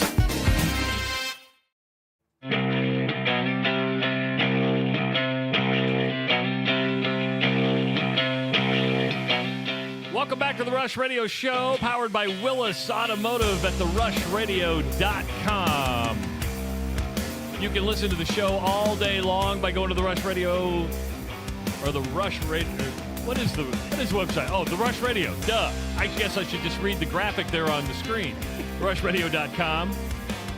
If you are looking for the podcast edition of the show, wherever you find your podcasts. More people every day, Trav. Still almost every day get a text, get something that says, "Hey, I just found you guys." Sweet. Nice. Well, we're playing hide and seek. No, we're not. You can find Ross tomorrow at Tasty Tacos. That's the right, new location baby. Over on, was it Northwest 86th Street? Is that where you're at? Yep. And it's the new one on 86th Street. It's really cool, Travis. We're going to have some awesome stuff to give away, man, including tickets, VIP tickets to the Shane Gillis show. Yeah, you're going to be sitting in a suite, right? I think that they're suite tickets. I know they're this is what I was told, 2 VIP tickets. So I'm imagining that it's you're in the suite. Southeast corner of 86th and Hickman. Thanks, Tyler. That's probably the best reference. If you're in Des Moines, get off on 22nd Street, head north. As you're coming up the hill towards Hickman there, towards Cobblestone, it's on your right-hand side. Great little spot, and they've got a really cool on the inside of it, they got a bunch of like the old Tasty Tacos signs from different locations. It's neat. It's a neat little spot, and it's a Tasty Tacos. They have nailed this thing, Travis, of like, if I blindfolded a person and took them inside a Tasty Tacos and gave them a little peek, they would know they were in a Tasty Tacos. Oh, really? Oh, yeah. They've got it down. You know, they're saying give tickets away. Screw that. Give away tacos. Give away tacos. We're going to have some fun stuff. They're going to have some T-shirts and sweatshirts and stickers. And, again, the tickets to Shane Gillis, that's what we're going to be signing people up for. And then at the end, about 1:30, we'll draw a name and contact that person. But come see me tomorrow at the new Tasty Tacos from 11:30 to 1:30. Sign up to win those Shane Gillis tickets and just say hi. You know, because we do go statewide, we go national, right? I'm looking right now, there's people listening to this show all over the country. Jordan lives in Omaha, and he goes, God, can you bring one to Council Bluffs? Can you, he's not asking to become, go to Nebraska. He's saying, can you just go to the very end of Iowa and put a Tasty Tacos in Council Bluffs? I know, I feel your pain, Jordan. I feel your pain. But I feel your pain too, but this is what I would say, man. I think Tasty Tacos does a great job of staying in their lane. Yeah, it's so many. You know what opened up in Omaha didn't work? Bebop's. Bebop's opened up. It didn't work. Did not work. That's a shame because that's another Des Moines. That's the best fast food burger. But think about it. I 100% agree with you. But think about it. It's staying in your lane, knowing where you're located, and you have more quality control. Now you're hiring a manager. It's just you're not as hands-on. The quality control. That was one of the conversations we had with the folks at Atlantic Bottling Company. Remember, Trav, about how does a Coke, when you're bottling this stuff where the water is different, where the syrup has changed temperature, how do you maintain quality control? How does a Tasty Taco taste the exact same at every single location?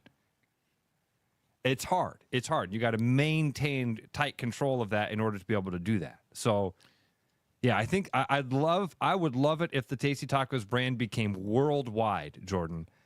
I think that their scalability, I mean, I think at every Tasty Tacos there's a Mosqueda. Really? I've never been in one where there wasn't. But that makes sense. They're Makes a lot of family sense. owned and operated. I'm sure there have been some that they tried to franchise. I'm sure they have it sometime because they've had multiples around town. But Yeah, because I'm sure there's somebody always knocking on the door. Do you want to franchise this? And it's tempting because you sit there and go, see how much money you can make, but you kind of lose control at that point. You I think lose so. control. I'm sure they've thought about it. I mean, listen, they've done some scalability stuff with their sauces and seasoning packets and stuff like that. But you're going to be there from 11:30 until 1:30 tomorrow. Yep. People were asking yesterday when you talked about sweatshirts and T-shirts and stuff. Those are tasty. We don't have Rush gear yet, right? Man, and we're working on that. We're working. I know we say this a lot, like, we're working on things. We are. We truly are. It's a slow process. I know I teased Brooks Reynolds. Brooks is, he's in line waiting to talk to a police officer to get to where he's going. Oh, okay. Oh, I see. He just sent us a picture. For real. He is checking into a military. Can we say this? Yeah, I think he's checking into a military base. Looks like water behind that. I wonder if Brooks gets, scared going up to, here's my driver's license. No, I don't think Brooks is. I think Brooks is in the clear that way. What do you mean scared? Like they're gonna like something's gonna come up in his background check? We're gonna go punch this in the computer and see if there's anything out there. And then you start thinking, okay. The only thing that I would think that would come up with Brooks is world traveler, right? For sure. And I would think at some point you get flagged, and they're like, "Hey, why is this guy going all over? This guy exactly. an arms dealer? He's going onto a military base, and it's like, why were you in Vietnam last year? Yeah, exactly right. That's why. That's what I would think. They'd be like, "Wait a minute. Your passport data says you've been all over the world, and now you want to come here? What are you doing there, Mr. Reynolds? What are you doing?" Or does the CIA just have goofball stamped on his thing so that when they pull it up, they go, oh, you travel the world because you're a goofball. Yeah, come on in. Now, in all sincerity, if there's one guy who could talk himself onto a military base, it would be Brooks Reynolds. What you got to let that guy through? He just seemed so nice. He seemed nice. You should have been here when he walked up. You would have let him on the base, too. Yeah, everybody would have let him in. Oh, goodness. Women's Final Four tonight. Yeah, do you care at all about the women's Final Four? Nope. Now, it depends on how you look at this. The women's Final Four TV ratings are down from a year ago, but they're way up from 2023. Okay. So I think you have to look definitely. You can actually, the first round was down 22%. The Sweet 16 games were down almost 5. It went from 2.4 million down to 1.7 million. Watch the Sweet 16 games. That is the Caitlin Clark effect, right? I think yes. And I think what ESPN is doing is saying, because in a lot of the articles they reference 2023, didn't reference 2024. Because I think when you do a test, there's always an anomaly. And I think they're going, we're throwing 24 out because lightning struck in a bottle that year. I mean, but you can't.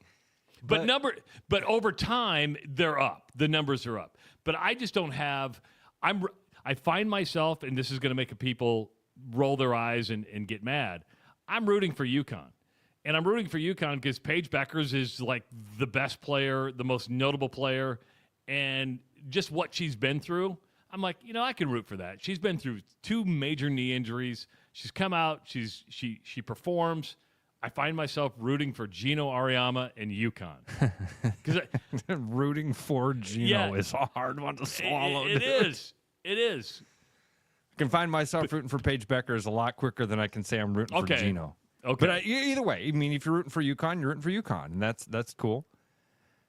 Yeah, I think that she's the best story that's left. I mean, Juju was, and then she got hurt, and so now it's Paige Beckers, and that seems to be. But there's no antagonist. There's no Caitlin Clark. There's no antagonist. You have a protagonist.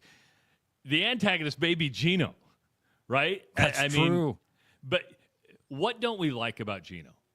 I don't have a problem with Gino Ariam. I think what people don't like about him is his bluntness. Yes. Yeah. His delivery. But if he's your guy, you love it. Yep. Yeah, but that's what we don't. First of all, there's a little bit of jealousy. Whenever somebody is massively successful, there's going to be a section of the population that doesn't like that person or is rooting for their downfall. I think with Gino, it's been more of just some of his, he's his own worst enemy in that he's so famous. When he says things, we all hear it. So when he says these little comments, like he had some comments about Caitlin a few years ago, right, that get out and they get into our ears. He's always kind of been a little bit. See, I want to be careful here because I don't think he's necessarily arrogant or cocky, but he's definitely confident. Yeah. He's definitely confident dude. Not going to apologize for it. So I think that it starts with the first thing is there's jealousy because the guy's good looking, successful, and he knows it. And there's something about that a lot of us see and we go, damn it. There is something about Gino's delivery that it's that East Coast thing. Blunt. Casey says he would think South Carolina and Don Staley would be the antagonist. And the only reason is because they win all the time. Yeah, I like Don Staley. Who would be the I mean, that's fair. If there is a now, if Kim Mulkey was here, you would have the antagonist. There you go. It needs to be a player. It does need to be a player. It needs to be something on the court. We all root against Kim Mulkey. We could all root against Gino Ariema and still root for Paige Beckers. It has to be a player. And there's not an antagonist. As much as when I first saw this thing a couple weeks ago, I saw this article about it's the Caitlin Clark effect, but what's holding it back this year is there is no rivalry. There is no constant reminder of, oh, yeah, we're going to get the matchup again. I mean, go to almost any sport, and you'll find the antagonist-protagonist line is usually with the players. It's not with the coaches, right? Because coaches just I mean, look, we just went through a whole slew of coaches that you could all describe with the same sort of adjectives. I mean, you could even throw Don Staley into this. Don Staley, very confident. 100%. Could you say cocky? Could you say arrogant? Does she win? Yeah. Kim Mulkey. Confident, cocky, arrogant. Does she win? Yes. And when you combine all those, that's where you become somewhat polarizing. Yeah. Yeah, all three of those. I think that's fair. And I wouldn't have put Don Staley. I'm glad Casey mentioned that. I wouldn't have put Don Staley in that category with those other two because I find myself I don't root against Don Staley. I will root against Kim Mulkey. JT says you can win without being condescending. Absolutely you can. Yeah. Quite frankly, I think TJ is kind of a breath of fresh air. We don't see a lot of TJ Otzelberger. We don't see a lot of him. He's not. The program does not seem to be. How do I? And again. Well, you heard Eric Henderson say TJ just recruits and he got his family. That's about true. it. That's it. That's all he wants to do. He wants to recruit. He's just coach, a basketball geek. To be a dad. And he a wants to basketball out all the time. And he married a lady who wants to basketball out all the time.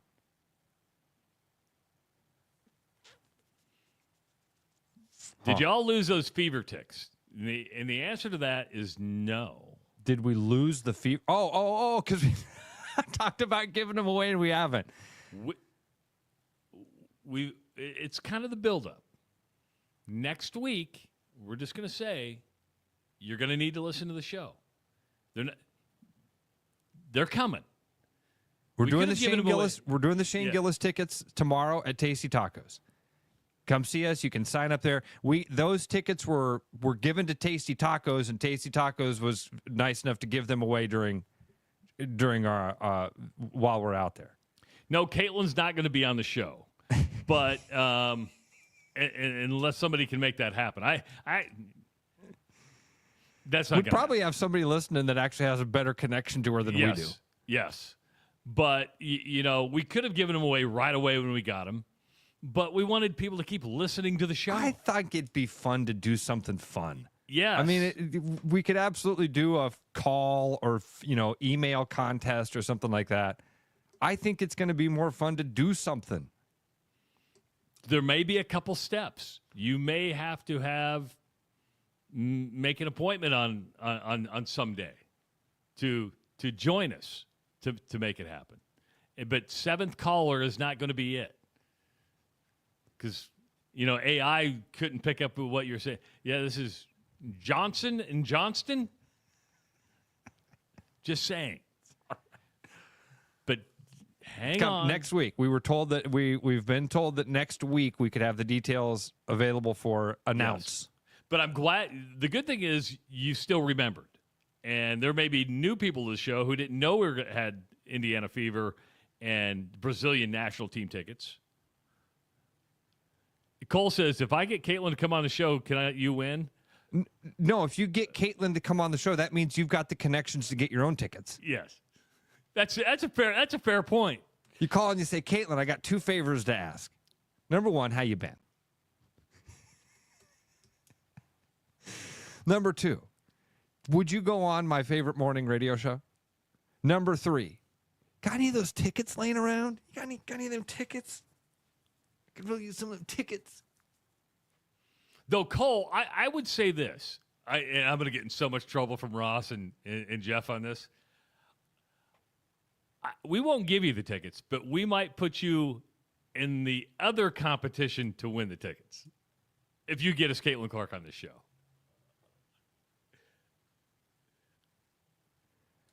Oh, I think I know what you mean. Yeah.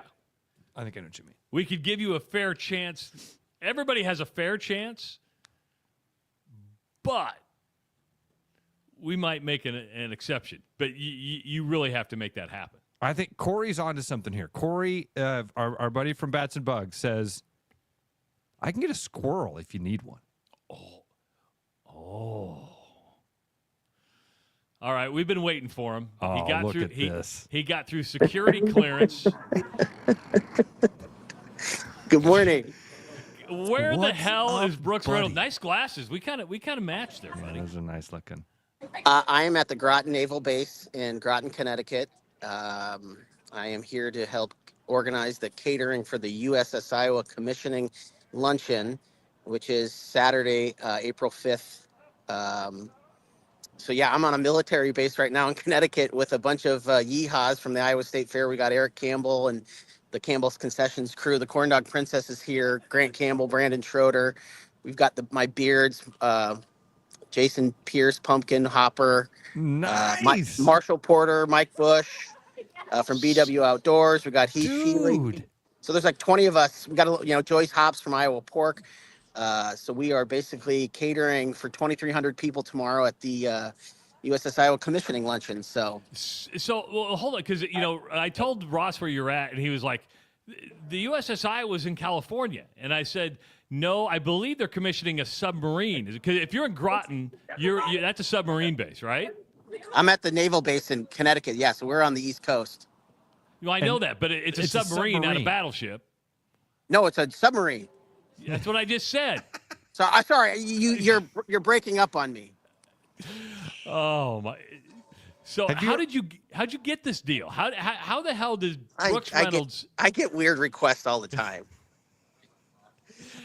No, we hosted some of the crew at the fair a couple of years ago, and then I've just been in communication with Matt Paul at Cornerstone Government Affairs, who's helping with First Lady Vilsack. Former First Lady Christy Vilsack is the sponsor of the boat. So yeah, you can actually, the boat is kind of over there. Hey, Brooksy, I don't think you're supposed to call it a boat. Sorry, the sub. So yeah, so here I'll kind of show you right here. So we've got a bunch of people here from Iowa getting ready to kind of we're waiting for our semi. Ruan Transportation donated some semis to transport all our stuff. You know, we brought all of our gear from Iowa. So we've got a reefer truck and a dry van that are coming here right now to unload, and going to have a fun taste of the Iowa State Fair here in Groton, Connecticut. I'm glad I could be the test run for a mobile catering gig for you. You tried it out on the Justice wedding, and you said, screw it, we could do 2,300 people in Groton, Connecticut. Right, yeah. It's just a small thing, It's a small scale up. It only took me 30 hours to get here. I slept at a hotel lobby in Glenview, Illinois, Wednesday night. That was fun. I still don't have my luggage. I'm going on day 3 of these jeans. It's great. I'm getting it's got the butt smell, doesn't it? You got kind the of butt musty. smell. Yep. Ooh. Yep. Ooh. We were wondering as you were going through security to get on, did they go, Mr. Reynolds, how come you were in Vietnam last year? How come you were in... they think you're an international arms trader. Yeah. We do not joke as we're going through the base, but it took us.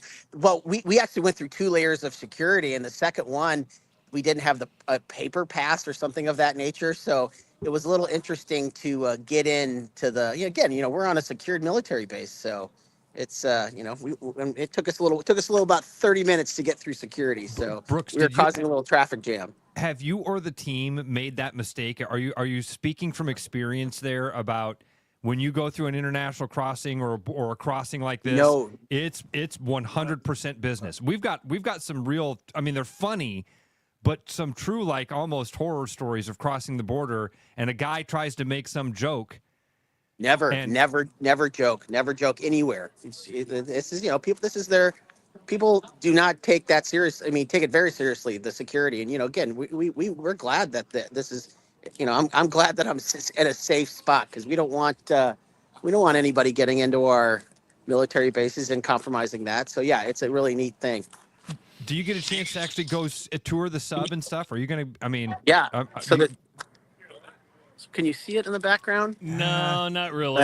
Yeah. Anyways, but yeah, no. We're touring it at one. Actually, the press just showed up. They're doing a press tour and whatnot. So yeah, it's going to be a neat deal.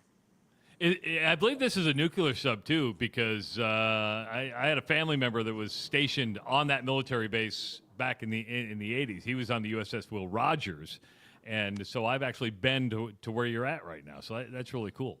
Yeah, no, it's a neat deal. So, yeah, so I thought I'd just give you a little buzz, see what, tell you what I'm doing today. But, we're trying to do a mini bacon fest with these guys on the USS Iowa, since it is the bacon boat. This year. The bacon boat. Bacon boat. Yeah. I was on the bacon boat team at the wheelchair basketball, baby. Yeah. With a bunch of the dudes that are out there right now. All right, so That's Brooks, right. what are you feeding these 2,300 people? So we've got Campbell's Concessions. They're doing their world famous Campbell's corn dog.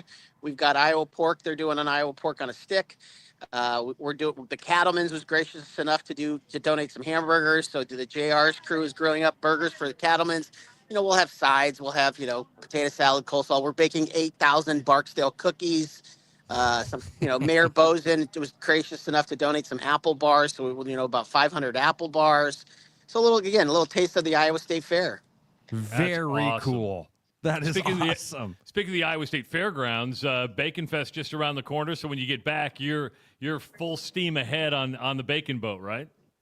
That's right. Yeah, Bacon Fest is in a month, so it should be a fun day of all things bacon on May 3rd at the Iowa State Fairgrounds.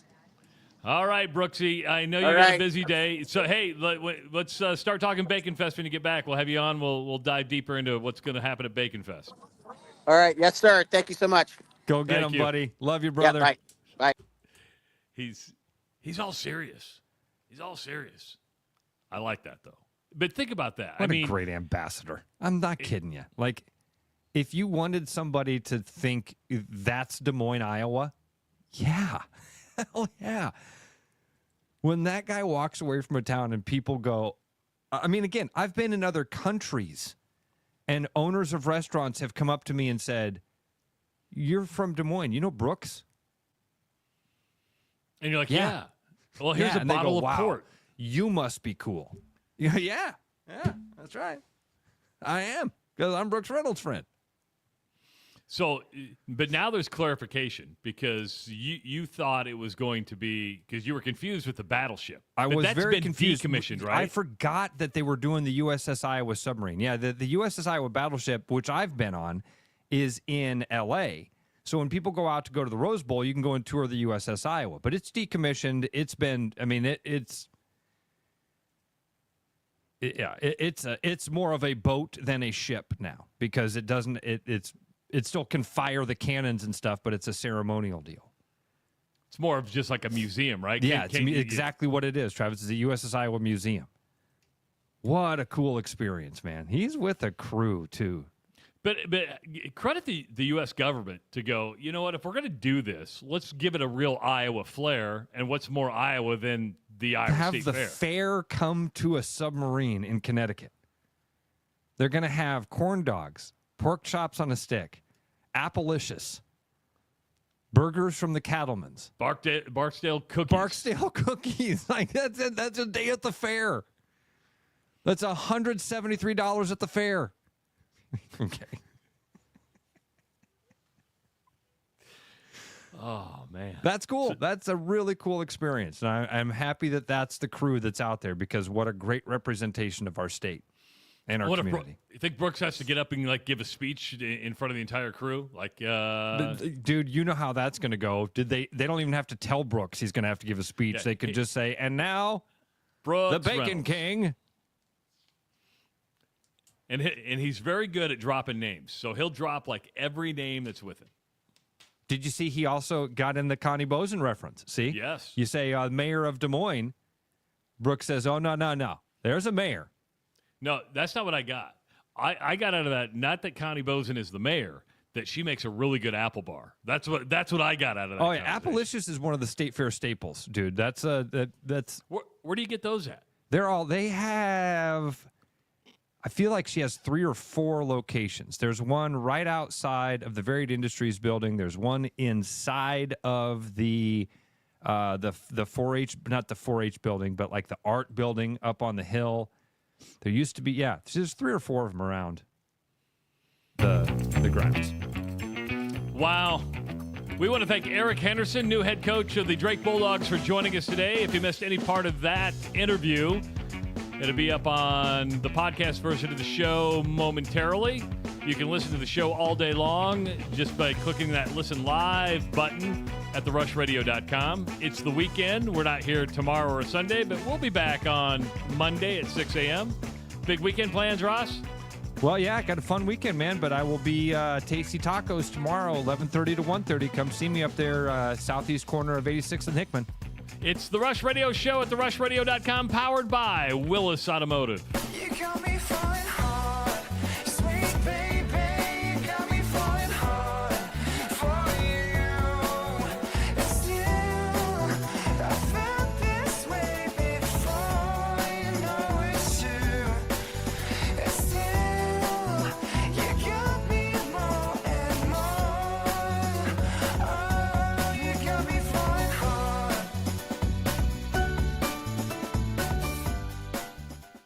You've dreamed about an absolutely organized garage or closet? See it for yourself at Absolute Garage & Closet's beautiful showroom in Urbandale. See the latest in garage storage, custom closet systems, and epoxy flooring applications up close, and imagine how good it will feel to have your garage, closets, or other spaces absolutely organized. Free consultations, friendly service, and quick project turnarounds, Absolute Garage & Closets is ready to bring peace of mind into your home. Visit Absolute Garage & Closets at 3169 99th Street in Urbandale or at absolutegarage.net. Spring is here, and so are spring pests. Whether it's birds in your dryer vent, raccoons in your chimney, squirrels in your soffit, ants in your kitchen, or bats in your attic, with over 20 years of experience, Bats and Bugs Pest Solutions can help. Call us today at 515-218-3400 to schedule your inspection and see how Bats and Bugs can help prevent your home from becoming their home. There's a new spin on casual dining near Drake University. Lucky Horse Beer and Burgers. Craveable faves, flatbreads, delicious burgers, frozen cocktails, and a crazy cool vibe. Get to Lucky Horse Beer and Burgers today. We here at Willis Automotive pride ourselves on providing the utmost in hospitality, treating everyone who walks through our doors like a guest in our home. And during our Friends and Family Sales event, we extend that philosophy to our prices. From our Willis Automotive campus in Clive to each location across the metro, we have over 575 pre-owned vehicles for sale at our special pricing, including 55 vehicles priced less than $18,000. Visit our website at willisauto.com or stop into our many locations across the metro and experience the Willis difference today. With over 260 beers on tap, El Bait Shop isn't just another craft beer bar. It's the best. Beer lovers know El Bait Shop, 200 Southwest 2nd, Des Moines. Missing a quality home-cooked meal? You know, the kind Mom used to make? Lucky for you, we found her recipe book. Welcome to the High Life. Welcome to the Champagne of Bars. You know, Brian, at Central City, we really do have the best selection around. I know, high quality stuff you can't find anywhere else. Whistle Pig Plantation Rum. Yeah, and over 150 of the best scotches on earth. And a ton of bitters, mixers, and more. You know what we are? High class. Definitely high class, yeah. Make way for the natty. Okay, maybe medium class. Central City Liquors, home of the 10% cash coupon. And the Wooden Nickel program.